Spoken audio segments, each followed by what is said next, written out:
Au moins 71 Palestiniens ont été tués. La zone d'Al-Mawassi avait été déclarée zone humanitaire par Israël, donc un endroit en théorie sûr pour les déplacer. L'État hébreu dit avoir ciblé Mohamed Deif, le chef des brigades Al-Qassam, le Hamas dément. Rami Abou-Jamous est à Rafah pour France 24. Veuillez nous excuser par avance pour la qualité sonore de ce témoignage enregistré alors qu'un drone survole la zone.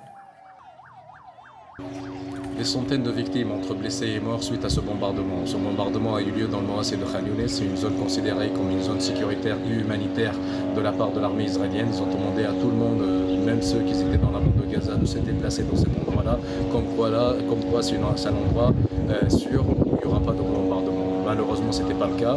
Il y a eu un grand nombre de victimes parce qu'il y a beaucoup de tentes de déplacés. Il y avait aussi une station de distribution de l'eau potable. Il y avait beaucoup de gens.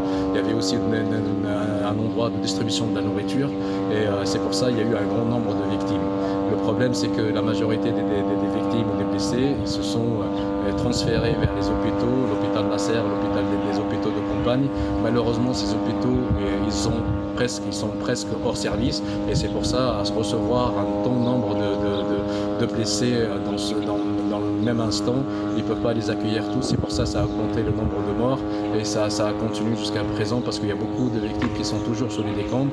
Et le nombre de morts augmente. D'après l'armée israélienne, ils disent que cette attaque-là, ou bien ce bombardement, était pour viser Mohamed Deif et Rafah Salama.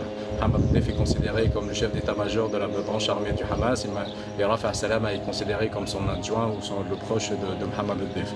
Pour le moment, il n'y a pas de confirmation. La majorité de la population de Gaza, voire 99% de la population de Gaza, ne savent pas Mohamed Deif, même si on le voit avec nos propres yeux.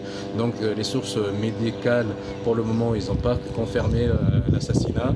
Pareil pour le Hamas, il y avait juste le porte-parole du Hamas ou un chef du Hamas, Abu Zuhri, qui a déclaré que tout ce qu'ils disent l'armée israélienne, je cite, c'est n'importe quoi.